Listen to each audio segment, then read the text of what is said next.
Voilà, psaume Voilà. 3, verset 9. On prie? On prie. Merci Seigneur pour ta grâce, pour ta miséricorde. Te rendons grâce pour cette semaine que tu mets devant nous, Seigneur. Nous te louons parce que c'est un lundi matin que nous pouvons prier. Tu bénis, Seigneur, c'est Jacques, tu le visites, le c'est roi de ton vraiment toi que esprit. nous cherchons, Seigneur. Par Nous ta demandons ton grâce, aide, ton au secours nom de Yeshua pour Mashiach. cette parole divine, Merci, Seigneur. Seigneur. Il n'y a pas d'autre Merci parole pour ta grâce. que toi, Seigneur. C'est ta Merci. grâce que nous demandons. Nous avons Amen. besoin, Seigneur, de La vie de ton l'esprit, la éclaircissement. vie de l'esprit dans ce que nous faisons. Oui, Seigneur. Amen. Merci, Alléluia. Seigneur. Amen. Nous avons besoin de toi. Amen. Amen. Dans le nom de Yeshua. Amen. Amen, amen. Amen. Alors, voilà. Psaume 3, verset 9. Le salut est auprès de l'Éternel, que ta bénédiction soit sur ton peuple. C'est là. C'est là ce qu'on veut dire. Voilà, c'est là ce qu'on lit. Voilà, c'est ça. Alors, d'abord, on va lire. Hein. L'Adonai, Ayeshua, Al, Amecha, Biratecha, c'est là. Voilà. Ça fait partie toujours d'un chant aussi. Oui, ça fait partie. L'Adonai Yeshua, Voilà. Alamcha, Birkata, Parfait. Alors, il y a une remarque déjà dans la lecture, Amecha. On chante souvent Amcha, mais bon, il y a un même dagesh, un même double, donc c'est bien Amecha. Alors, le salut est auprès de l'Éternel. Là, l'Adonai à Yeshua. On ne dit pas la Adonai, c'est l'Adonai. Ah, c'est l'Adonai. Ah oui, d'accord. Donc, si c'est par exemple Yehovah, ben ça, c'est Laova. Je ne sais pas comment on peut dire, mais il y a une contraction là.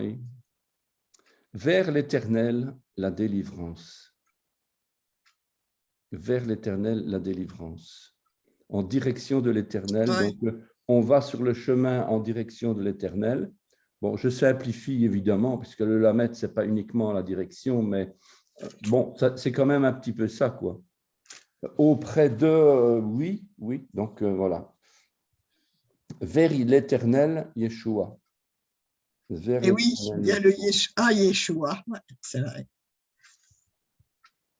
Donc,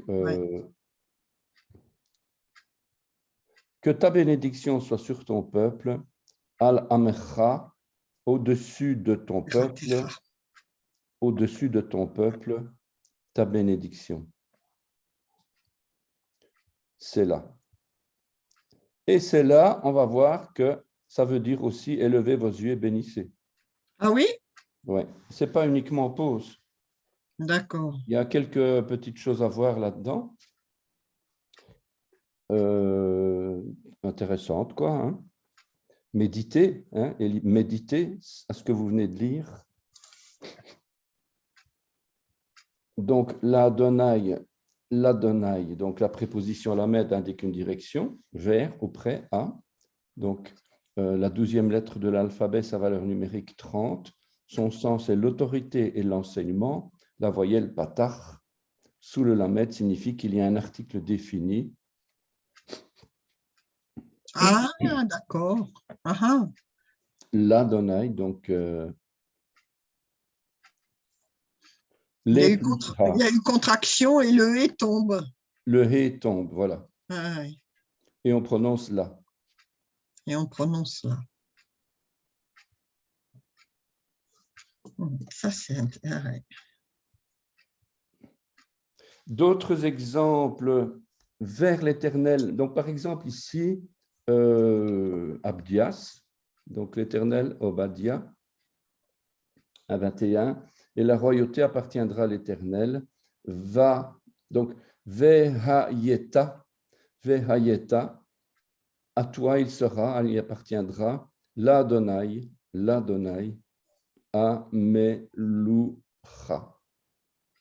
Ha-me-lu-cha. Donc, Exode 3.18, sacrifie à l'Éternel notre Dieu. Veniz becha l'Adonai Eloheinu. Mais évidemment, il y en a beaucoup, hein, des comme ça. J'en donne 2, 3, mais bon, voilà, c'est très fréquent. Le sens équivaut à l'appartenance, le salut appartient à, mais uniquement si on se tourne dans sa direction vers l'Éternel. On ne dira pas que le salut vient de l'Éternel, mais on dirait que le salut est en direction ou vers l'Éternel. On est d'accord que le salut vient d'Éternel, c'est évident. Bien sûr, ben oui, tout à fait. Évidemment, quoi. Oui. Mais à ce moment-là, par contre, si on dit qui met Adonai chez il tiu, car je l'ai demandé, cet enfant au Seigneur. 1 Samuel 1.20, alors on va ajouter la lettre même. Donc, puisque même, en fait, c'est une provenance, une source qui vient de.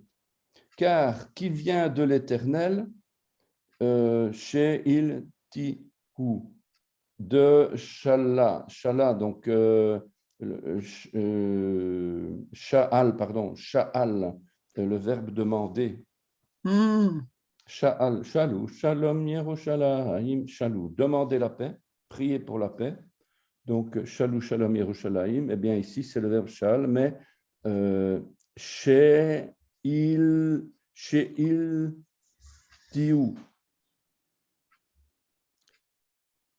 Tiu ou tiv, tiu. Donc, ici, donc, on ajoute cette lettre même pour la provenance.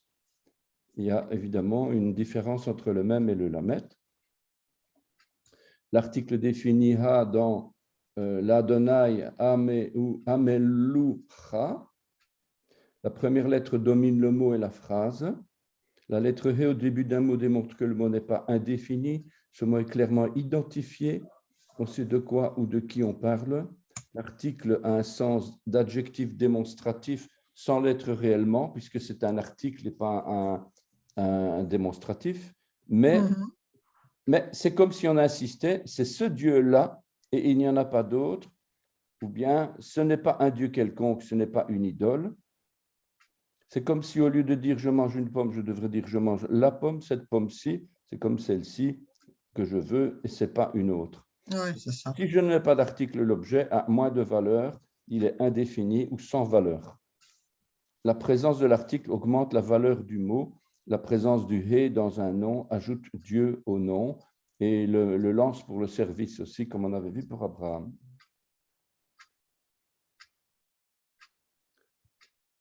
Alors, commençons notre exemple dans le premier mot Bereshit. Oui, on avait déjà vu ça. Sinon, si on avait eu Bareshit, eh bien, ça aurait été à ce commencement-ci. Ah, d'accord. Et donc, ici, on a Bereshit pour bien expliquer que c'est un commencement. C'est un commencement parmi tant d'autres, on va dire. On ne dit pas combien il y en a, mais voilà. Oui, parce que commencement, c'est Réchit. Réchit, Resh, roche, la tête. Donc, à la tête, au commencement. Ah oui, Réchit, et le bas, c'est ouais. D'ailleurs, il nomme son texte Genèse en tête. Oui, c'est vrai. En tête. Ouais. Donc, voilà quoi. On ne retrouve pas la contraction de l'article. S'il y avait un article contracté, on aurait eu Bereshit. Le fait qu'on a Bereshit démontre que ce commencement-là, c'était un commencement indéfini, un commencement comme un autre.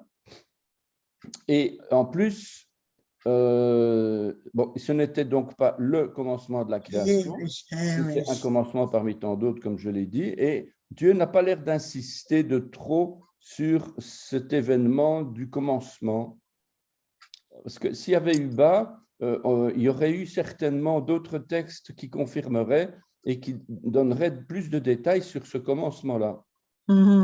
Donc, quelque part, il y a un questionnement qui devrait se faire plutôt autrement que humainement on a envie de faire, quoi. On a envie toujours de chercher le début de la création.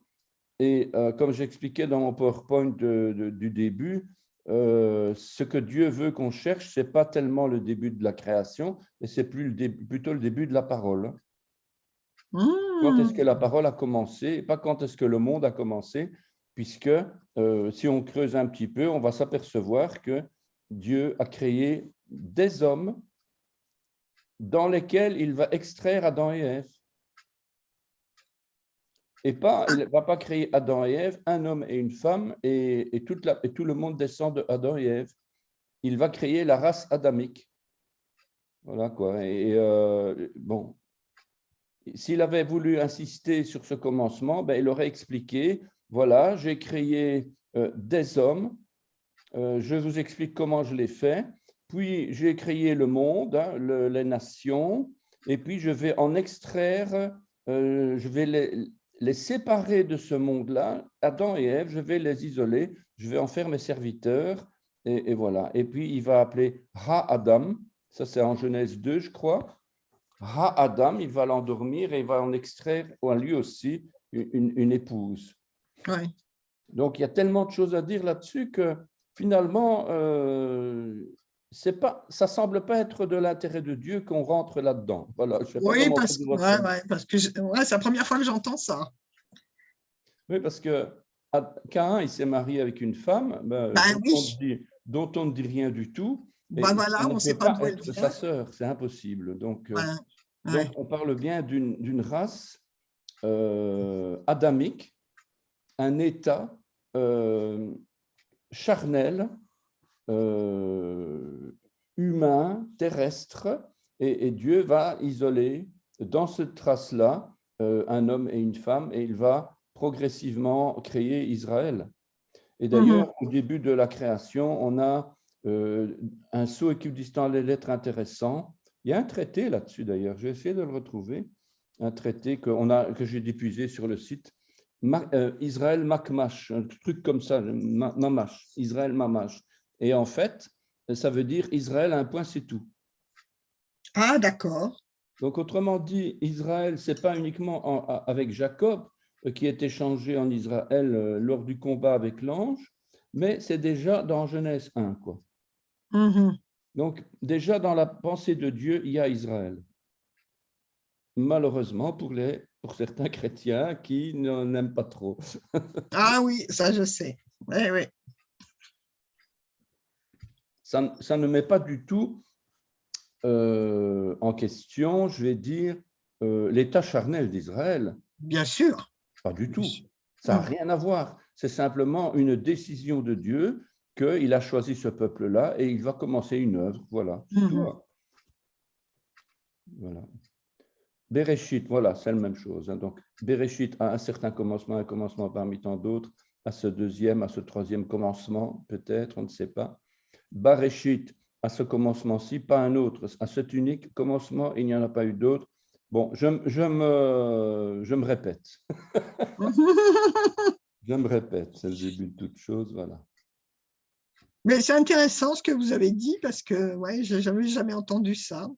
Mais c'est plausible. De la création, de la race adamique. Ouais, mais c'est plausible parce que c'est vrai que après Dieu met un sceau sur Caïn pour pas qu'on le tue parce qu'il va dans une autre ville, donc ça voulait dire qu'il y avait d'autres gens. Et puis ça révèle aussi quelque chose d'intéressant, c'est que Caïn faisait partie de la famille d'Adam et Ève. Oui. Il ne faisait pas partie de la race adamique. De la race adamique, il a extrait ou il a isolé, il a mis à part Adam et Ève qui ont eu des enfants. Les enfants n'ont pas suivi les parents, mais les enfants sont quand même sous la protection. Oui, c'est ça. Pas à cause de Caïn, mais plutôt à cause des patriarches. Ça a toujours été comme ça dans la Bible. C'est toujours à cause du premier qui a donné la vie, quoi. Oui, il y a une protection, comment est-ce que je vais dire, une protection familiale. Enfin, Dieu protège les enfants à cause des parents, à cause des grands-parents.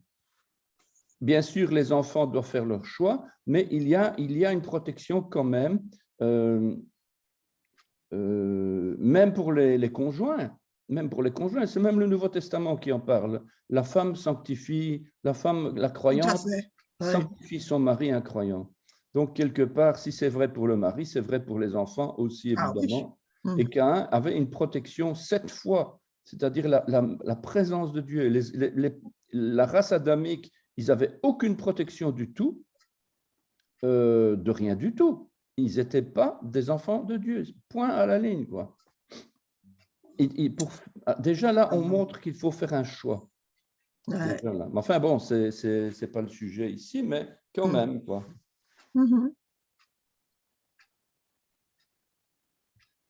Ce sont des choses que Dieu nous donne à part bribes et morceaux. On ne peut pas faire de grandes théories là-dessus, sinon Dieu... on pourrait, parce qu'il y a quand même beaucoup de textes avec Job. Le livre de Job révèle beaucoup de choses sur le début de la création. Il y a aussi quelques éléments dans Genèse 12, 11, 12, 13, avec les fils de Dieu, etc. Donc, Oui, là, c'est... une série de choses quand même, quoi. Dieu ne cache pas tout, il y a quand même des révélations à faire, quoi. Et puis, il y a la parole orale aussi. Il y a certains qui utilisent ça pour parler du livre d'Enoch, etc. Moi, je ne rentre pas dans toutes ces choses-là, mais pourquoi pas on pourrait voir si ça confirme la Bible, hein, j'en sais rien. Moi, je ne suis pas trop les livres apocryphes, mais il y a quand même pas mal de choses intéressantes dans ces livres-là. Voilà, quoi. Mais bon, ces livres ne sont pas inspirés, ils ne sont pas le canon biblique, et donc on est avec, c'est comme si on marche sur des œufs, quoi, on va dire. Il ne faut Voilà, pas c'est ça. trop toucher à ça, je vais dire. C'est mon Voilà. avis perso, hein. C'est pas le principal. C'est pas le principal, quoi. Parce que sinon, on va dévier de sa route. Tout à fait. La présence de Yeshua, de Dieu, dans la vocalisation, règle grammaticale de la vocalisation de la préposition à la mettre préfixée, pointée inséparable. Qu'est-ce que je veux dire? Je donne ici 4 exemples. Lemelech, lamelech, limlochim, lamlochim. Lemelech a un roi, lamelech au roi.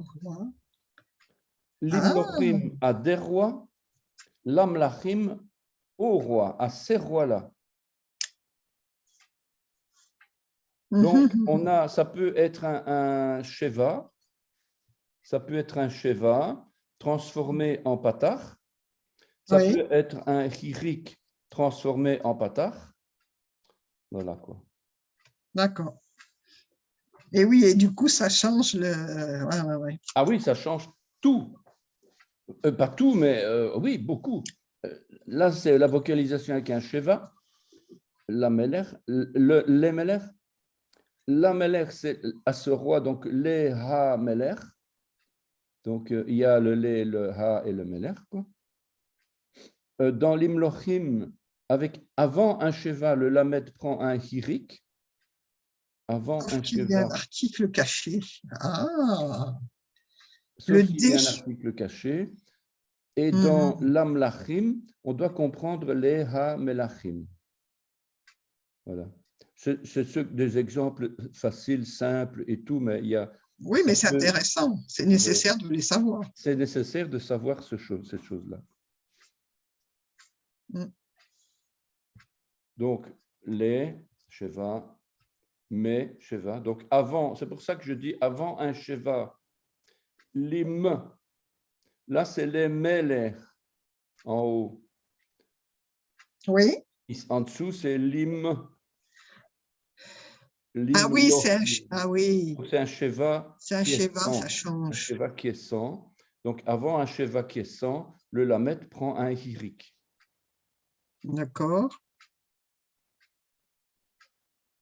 Donc là, c'est quoi? Ils auront tous un même roi. Ézéchiel, c'est... Voilà l'exemple. Hein. Ézéchiel 37, 22. Donc ici, ça sort d'un texte, évidemment. Donc, Umelech Echad Adonai Lekulam, Lekulam, les Melech. Ils auront tous un même roi.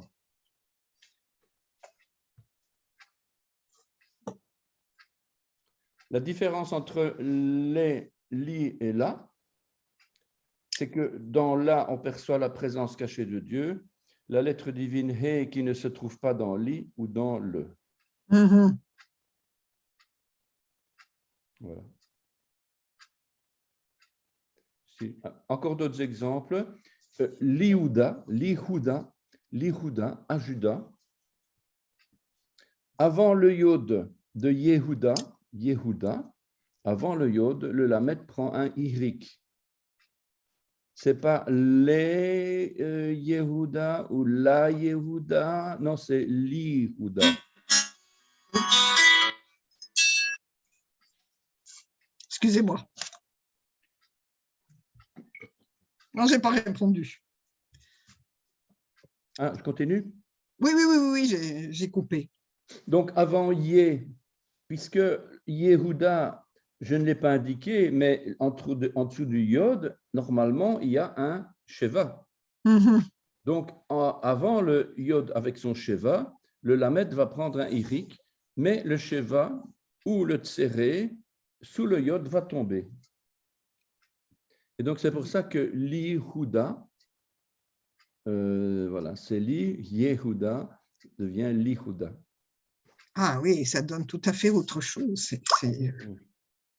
La prononciation est importante. Yeshua, Yehuda, voilà, je l'ai mis en dessous. Yeshua, Yehuda. Donc voilà, par exemple, deux exemples. Un sauveur, Lishua, pareil.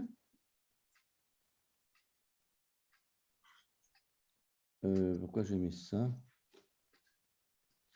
On peut trouver, par exemple, dans Genèse 38, 1, le nom Judas, avant transformation.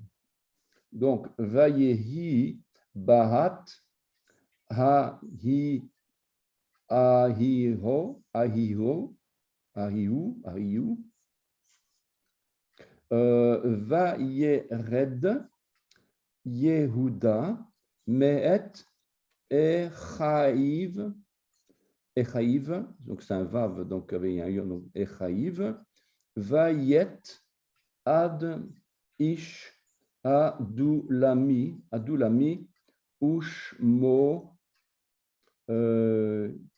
Chira. Donc le nom de Yeshua dans Psaume 118, 14, il est ma force et ma gloire, l'Éternel, il a été un sauveur pour moi. Ozi Vezid Mratia, Vayehi li Lishua. Vayehi li Yeshua. Mhm.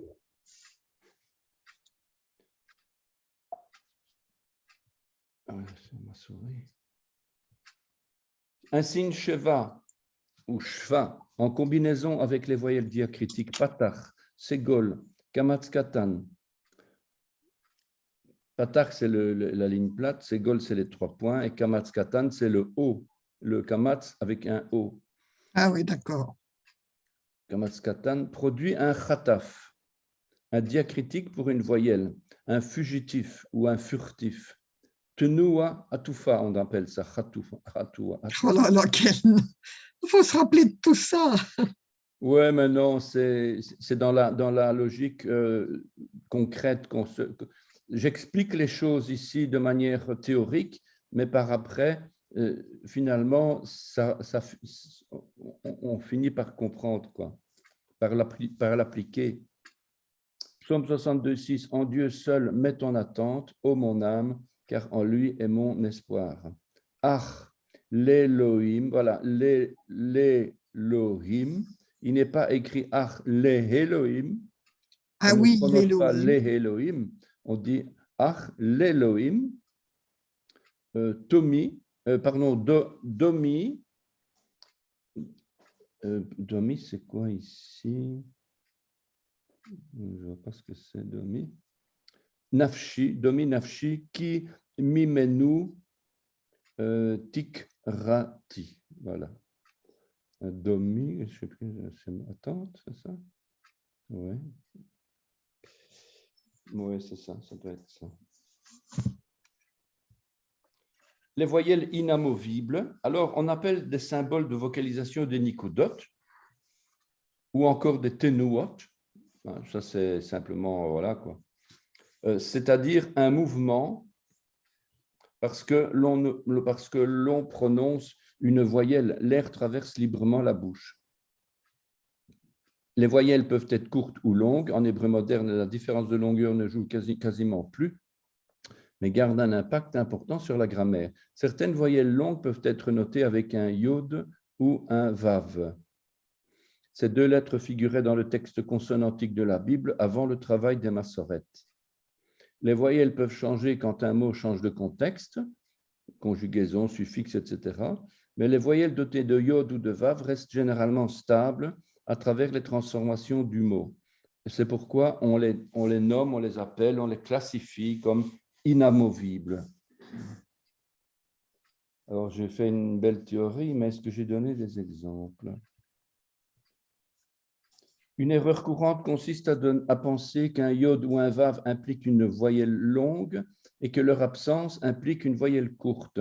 Ce n'est pas toujours vrai, notamment dans le cas du cholam, donc le point en haut à gauche pour faire O. Le cholam peut être long quand on ajoute un vav ou un yod, puisqu'on appelle ça d'ailleurs un cholam pleinement écrit, un yod pleinement écrit ou un vav pleinement écrit. Donc, ce n'est pas toujours vrai, notamment dans le cas du cholam qui est long ou avec ou sans vav, et du tséré qui est long avec ou sans yod. Donc, c'est pas toujours, c'est pas parce que voilà, on a ajouté un pleinement écrit qu'il est long. Ouais. C'est théorique, mais pas toujours. Une même voyelle est nommée chasser, défective manquante lorsqu'elle est seule, ou malais, pleine quand elle est suivie d'un yod. Voilà, c'est les noms théoriques, quoi. Si je mets par exemple un hirik, i, Oui. eh ben, on va dire que c'est une voyelle défective, manquante, chasser, voilà, lorsqu'elle est seule. Et si je veux ajouter un yod à côté pour dire que c'est pleinement écrit, pour légèrement la prolonger, eh bien, on va dire que c'est une voyelle malais. C'est pas systématique qu'il y a le iode. Non, pas du tout. Pas du tout. Dans certains cas, on dit même que qu'on voit la différence entre une Bible vocalisée et une Bible non vocalisée. Mais ce n'est même pas encore ça. Souvent dans la littérature hébraïque, la lettre Vav de la voyelle Vav Rolam est supprimée. Donc le Vav disparaît. L'écriture est dite alors défective.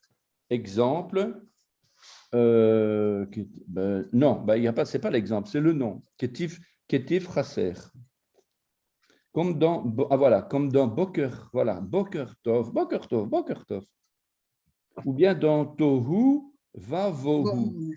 Il y a pas, dans Boker, il n'y a pas de Vav, et dans Tohu, il n'y a pas de Vav.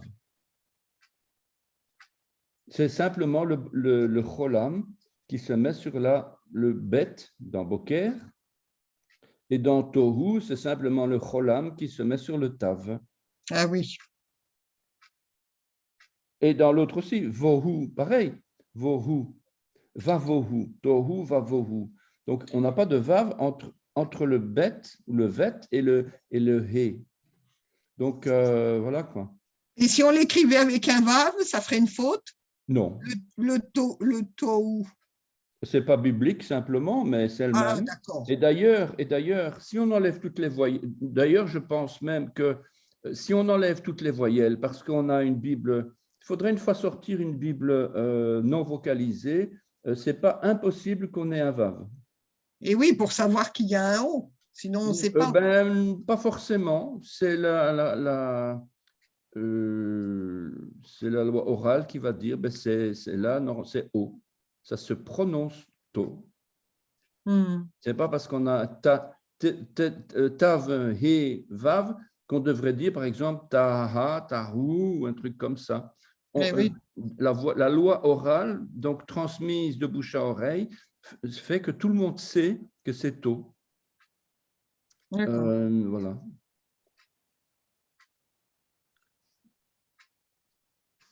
Je dois t'avouer que je ne suis pas un grand connaisseur de la différence, pourquoi, de comment que la Bible donne des choix. Je ne suis pas très au courant de tout. J'en connais deux, trois, mais voilà quoi. Autrement dit, si on devait réécrire la Bible, ben forcément, on va se tromper.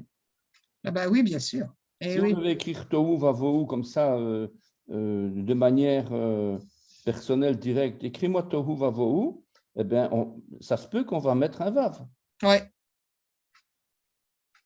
D'ailleurs, même les Hébreux, les Israéliens, ils vont faire un Vav. Hein. Je suis certain que Shmuel, si je lui demande, écris-moi un peu Tohu Vavohu, ce n'est pas impossible qu'il m'écrive ça avec un Vav. Hein. Les deux, d'ailleurs. Il va écrire Tav, Vav, He, Vav.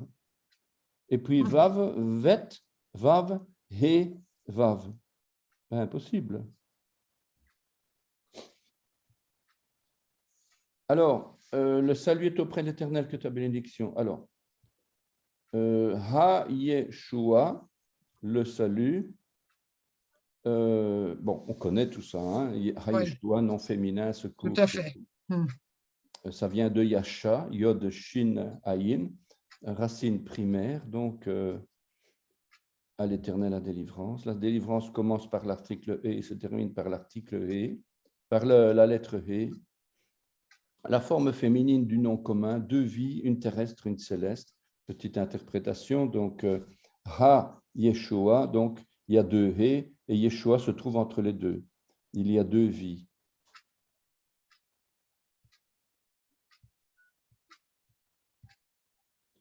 Al-Amcha, Al-Amecha, Al au-dessus, Am peuple, Cha ton. Et le M double d'agèche d'intensité pour l'eau vive, le torrent, torrent sur son peuple.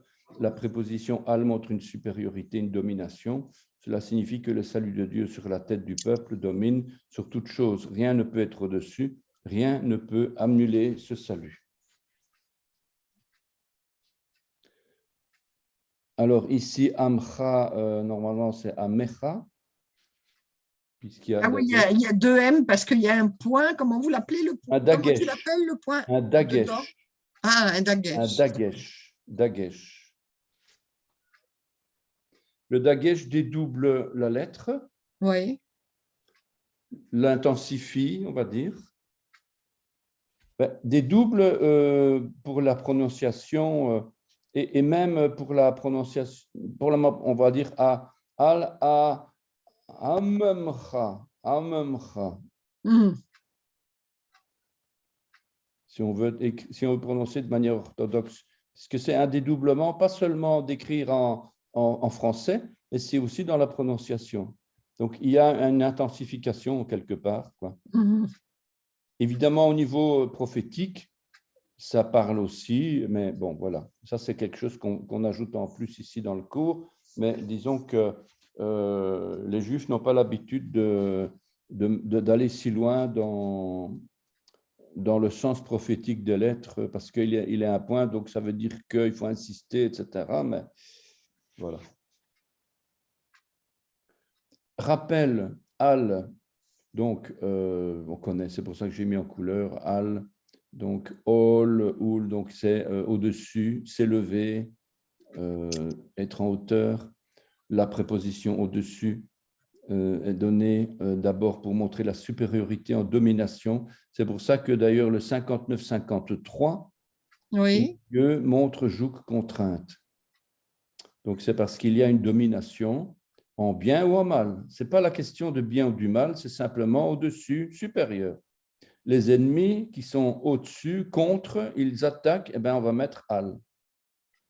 On peut penser aux ennemis internes, Absalom, Philistin, Amalek, et on pense inévitablement à l'illustration des démons qui volent au-dessus de nos têtes, cherchant à s'y installer. Et en fait, c'est bien de ça qu'il est question à la lecture suivant le drash, donc le sens caché de ce mot.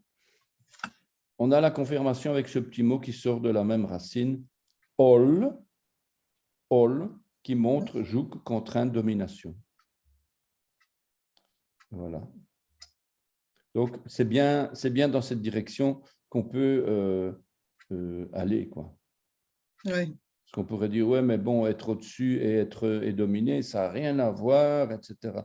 Donc, l'hébreu ici ne se trompe pas. Donc, il le confirme encore avec un autre nom où on a ajouté un cholam, mais c'est la même racine, ce sont les mêmes mots, quoi.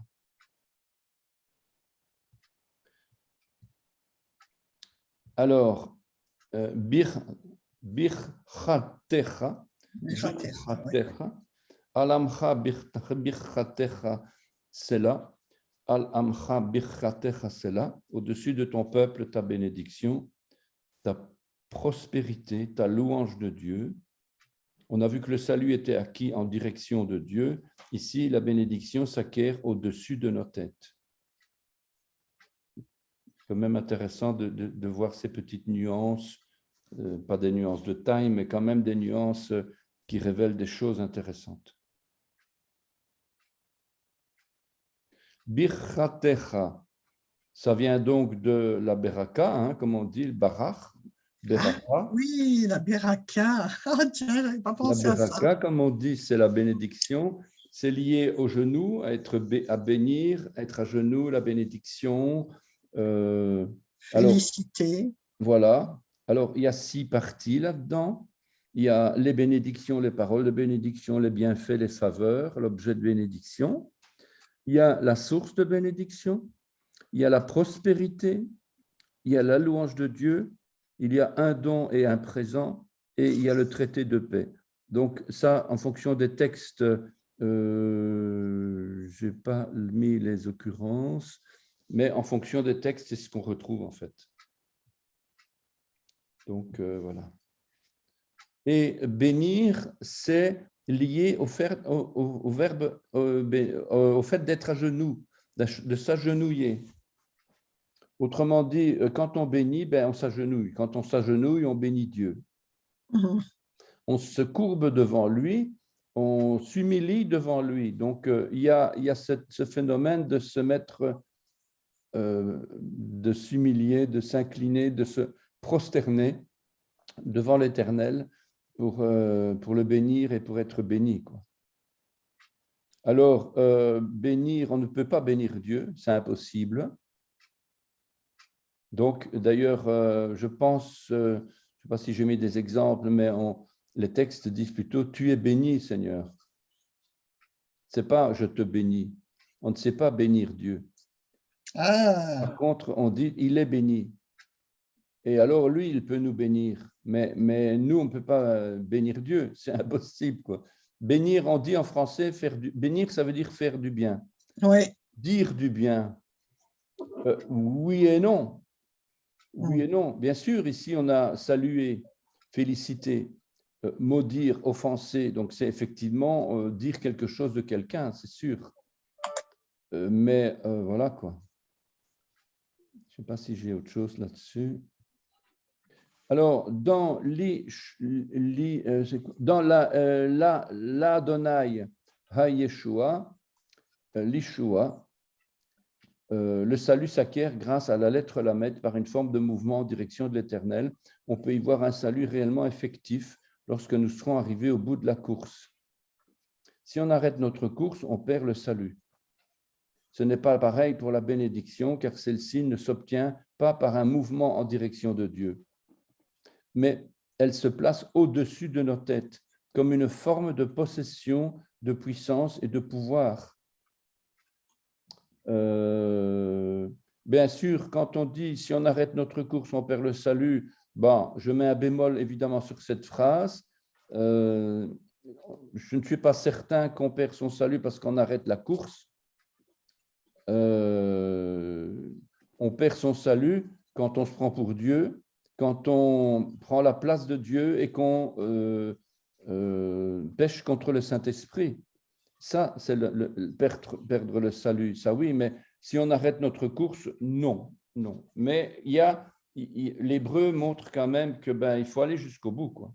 Oui, c'est ça. Et C'est oui, quand même écrit la persévérance quelque part. Celui ça, qui c'est précieux. persévérera jusqu'à la fin sera sauvé. Oui. C'est pas pour rien qu'on a écrit ça, quoi.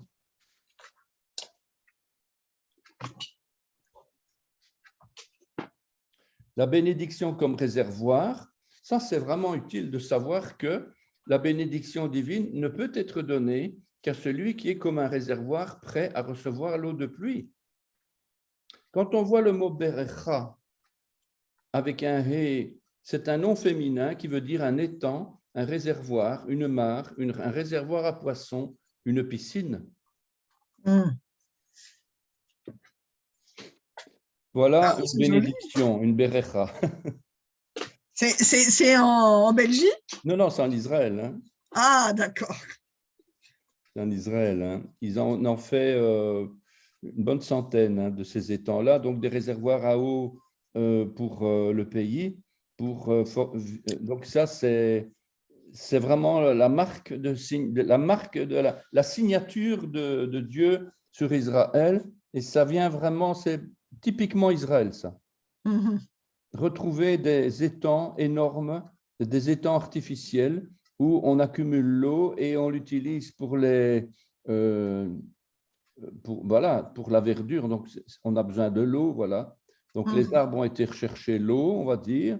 Et puis après, l'eau, il y a une circulation. Ça, c'est vraiment typique. Le KKL, c'est une des publicités du KKL, c'est la construction de lacs artificiels, d'étangs, de réservoirs. Ils appellent ça des réservoirs. D'accord. Israël met en pratique la parole de Dieu. Le KKL a construit plus de 230 réservoirs d'eau à travers tout le pays qui recueillent les effluents purifiés et les eaux de pluie et les restituent ensuite aux champs et aux vergers. C'est super. Oui. Ce mot vient de barach, une racine primaire bénir, donc qu'on a vu. Hein? Oui.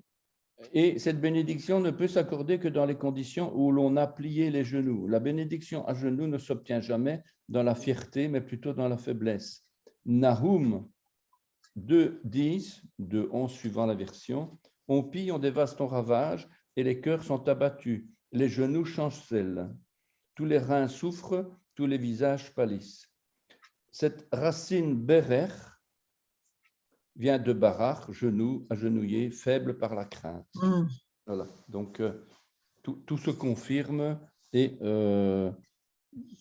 la roue est bouclée. Quoi. Lorsque l'Éternel pose sa bénédiction sur nos têtes, alors il dispose nos cœurs à nous humilier devant lui et inversement. Lorsque nous avons besoin de sa bénédiction dans un domaine particulier de notre vie, alors la réponse divine ne pourra venir que lorsque nous aurons plié les genoux. C'est alors que nous pourrons espérer recevoir dans nos vases la beracha. Donc, c'est pour ça que nous sommes des vases, pour recevoir, nous sommes des réservoirs pour recevoir la bénédiction, l'huile de Dieu, le sang aussi qui va nous sauver. Voilà, et beracha, donc bénédiction, béni, un présent, paix, bienfaisant. Donc, il y a la roue, elle est bouclée comme ça. Une bénédiction non satisfaite provoque la malédiction. Je m'explique. Si nous ne sommes pas satisfaits de la réponse de Dieu, alors nous sommes en danger. Si on a plié le genou et que Dieu a répondu, si malgré ça nous ne sommes pas encore satisfaits de sa réponse et que nous intensifions la bénédiction, comment? Avec le piel. Le piel est une forme intensive du verbe. Alors, à ce moment-là, la bénédiction va devenir blasphème et malédiction. Barach peut, à certains moments donnés, signifier le contraire. On le voit dans le mode grammatical intensif piel. Il faut se poser la bonne question. Peut-on intensifier une bénédiction de Dieu qui est déjà la réponse adéquate de Dieu pour nos vies? Si on espère recevoir plus encore que ce que Dieu veut nous donner, alors on intensifie le sens maximum, ce qui donne prononcer des formules de bénédiction, maudire, offenser, blasphémer. Donc, si plutôt que de bénir, on veut faire plus fort, eh bien, on va dire, on va prononcer des formules de bénédiction. Et là, on rate complètement. Donc, on ne peut pas rendre piel la bénédiction. Sinon, on se tue. Donc, voilà, c'est un exemple de transformation que Dieu ne veut pas. La Oui, bénédiction, elle est unique. ouais, parce qu'en fin de compte, si on veut plus de bénédictions, c'est dans quel sens? Pourquoi on veut plus de bénédictions? Oui, ça veut dire qu'on méprise ce que Dieu a prévu pour nous. Voilà, c'est ça. Et qu'on n'est pas satisfait, donc on en veut encore plus. Oui, voilà, Oui, voilà. je comprends. Mhm, d'accord. Et Quand pourquoi Dieu après, prévoit, c'est la forme du quand piège? Dieu prévoit quelque chose, ben, il ne faut pas demander plus, hein. Mm, C'est pour ça qu'il faut être sûr que ce que Dieu nous donne, c'est ce qu'il a prévu pour nous. Parce que si on va plus loin, on risque de tomber dans ce travers du piel, du barar, et on mhm. maudit Dieu, on l'offense, on blasphème. Voilà. Si on n'est pas intéressé par le mode simple de réponse de Dieu, alors on rentre dans de la religion humaine avec des formules de bénédiction, des prières toutes faites, ce qui va provoquer l'offense à Dieu, le blasphème. Acceptons la réponse de Dieu pour notre vie sans espérer recevoir plus que ce que Dieu nous destine. Lui, il Mm, sait exactement ce qu'il a prévu pour nous. mm. Parfois, on est content, parfois, on n'est pas content. C'est possible. Dieu accepte qu'on ne soit pas content. Mais si on veut changer ça, on est en danger. Eh oui.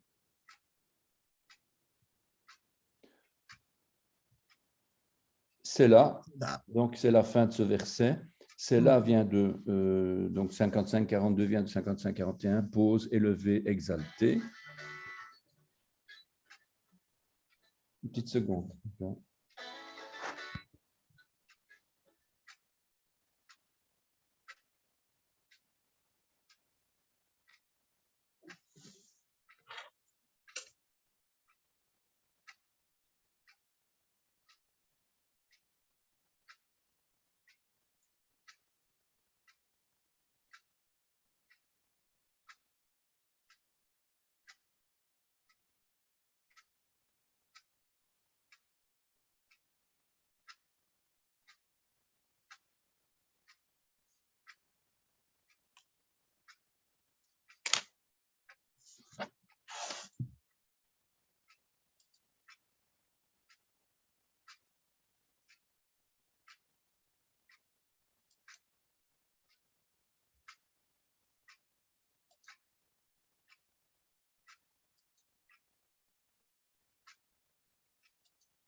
Voilà, désolé, Je vous en prie. il y a un changement de programme dans la journée, donc je vais savoir quoi.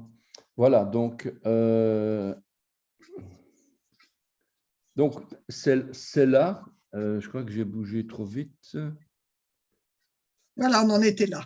Ouais, donc c'est un terme technique musical en fait, Ah bon? en hébreu, ouais. Mm, Ça met une pause, une accentuation, une interruption dans les mesures. il y a d'autres mots comme ça, comme coma, des choses comme ça qui sont musicaux. Ça, c'est un terme musical, quoi.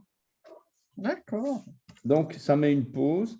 Ça peut se traduire aussi, suivant la racine voisine, sala, par élever vos yeux, mais aussi peser, mettez en balance, mépriser ou terrasser. Ça dépend la situation, le contexte, évidemment. Mais mettre en balance, c'est-à-dire, c'est vraiment méditer ce qu'on vient de dire, etc., quoi. Alors, j'ai des exemples ici. Job 28, 16. Elle ne pèse pas contre l'or et l'ophir, donc peser pour peser l'or, quoi, tout simplement. Genèse 28, 19. Le topaze d'Éthiopie n'est point son égal et l'or pur n'entre pas en balance avec elle. Donc, une comparaison. On pèse les choses et on les compare. Et c'est avec l'image de la balance. Psaume 119, 18, tu méprises tous ceux qui s'écartent de tes statuts, car leur tromperie est sans effet. Donc, voilà quoi. Lamentation 1,15, le Seigneur a terrassé tous mes guerriers. Donc, c'est un petit peu différent, évidemment. Hein? Entre la pause et le terrassement, c'est pas le même. Hein? Ouais, tout à fait. Donc, quand on médite quelque chose, soit c'est pour aller dans un sens, soit c'est pour prendre une décision peut-être, je ne sais pas. Je ne sais pas. C'est en tout cas, il y a en tout cas le fait de peser les choses, peser le pour et le contre. Donc, je reviens ici. Peser le pour et le contre. Élever la balance, on élève ou on descend. Oui. Oui, la balance. Ouais. C'est ça, hein, l'idée de la balance. C'est ça. Ouais. Élevez vos yeux et bénissez dans le sens de soyez plus lourd. Mais je ne sais pas, quand on est lourd, on descend. Oui. Donc, je ne sais pas. Mais en fait, quand on met du poids, on doit toujours remettre du poids à côté pour l'équilibrer. Mais donc, ça veut dire qu'on élève, on se lève, on devient lourd. Voilà. Voilà. Donc, je ne vais pas commenter ça, mais bon. Et puis, peser, mettre en balance, mépriser, terrasser.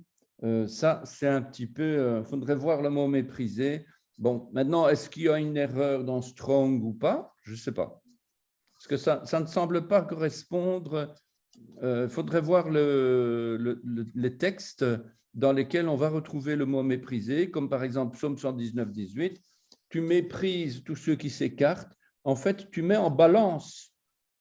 Ce n'est pas mépriser, c'est tu mets en balance. Tu pèses, tu les pèses, tous ceux qui s'écartent de tes statuts. C'est-à-dire tu vérifies s'ils sont lourds, s'ils sont cavodes, s'ils ont… imposants par rapport à la foi, etc. Donc, c'est dans ce sens-là. Et le mot mépriser, à mon avis, c'est une traduction qui n'est pas correcte. En tout cas, il faut bien regarder quand on voit dans Strong certains verbes ou certaines traductions qui sortent de l'ordinaire, il faut aller vérifier. Ça, c'est Shmuel qui m'a invité. Shmuel, tu connais Shmuel? Oui. Tu m'en Lui, parles souvent. il est dans les pensées hébraïques. Et lui, il me dit souvent, ouais, mais non, je ne suis pas d'accord. D'où tu sors ça? D'où tu sors ça? Comme ça. Et puis, il va vérifier dans son texte en hébreu. Il dit, ouais, mais non, ce n'est pas ça que ça veut dire. Hein. Non, bah non. Mais ici, c'est effectivement, c'est dans le sens de. Et donc, les traductions qui sont proposées par Strong, tu méprises. Ouais. Il faut vérifier, franchement. Il ne faut pas hésiter à vérifier. Voilà quoi. Dans Lamentation 1,15, le Seigneur a terrassé tous mes guerriers. Encore une fois, il les met dans la balance. Le verbe terrasser, Dieu aurait utilisé un autre mot pour ça. Il voulait terrasser, les brutaliser. On aurait eu tsur, tsor, un truc comme ça. Et ici, non, c'est ça là. Il les met dans la balance. Il met tous ces guerriers là pour vérifier ce qu'ils valent. Voilà. Ce psaume se termine avec cet enseignement, donc de lever les yeux, de mettre en balance notre salut et la bénédiction, de peser le pour et le contre, de rejeter tout ce qui nous freine dans notre marche vers le Seigneur. Amen. Amen. Amen. Voilà. Psaume 4, on pourra commencer la semaine prochaine.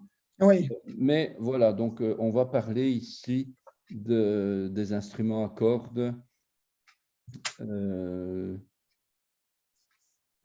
la gloire qui est outragée, la gloire de Dieu qui est outragée, ceux qui aiment la vanité, le vide, ceux qui cherchent le mensonge, et voilà, l'Éternel qui se choisit un homme pieux. On va offrir. Très bien. Comment? Très bien, très bien. Voilà. Bon, alors, on se voit demain?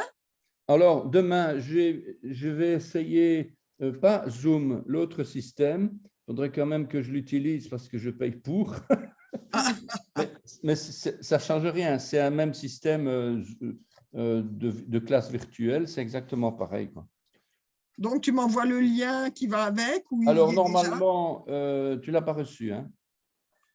Ben, j'ai reçu. Alors, attends, j'ai reçu un drôle de truc. Enfin, un drôle de truc.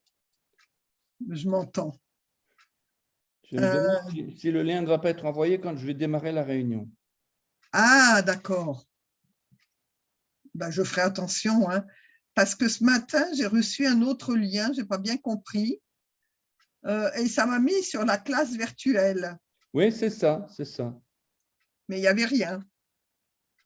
Il n'y a pas de lien. OK, donc c'est que c'est demain que ça va venir. OK, je vais essayer d'accord. de le démarrer un petit peu plus tôt parce que bon, il ne faut pas qu'on perde du temps sur la technique.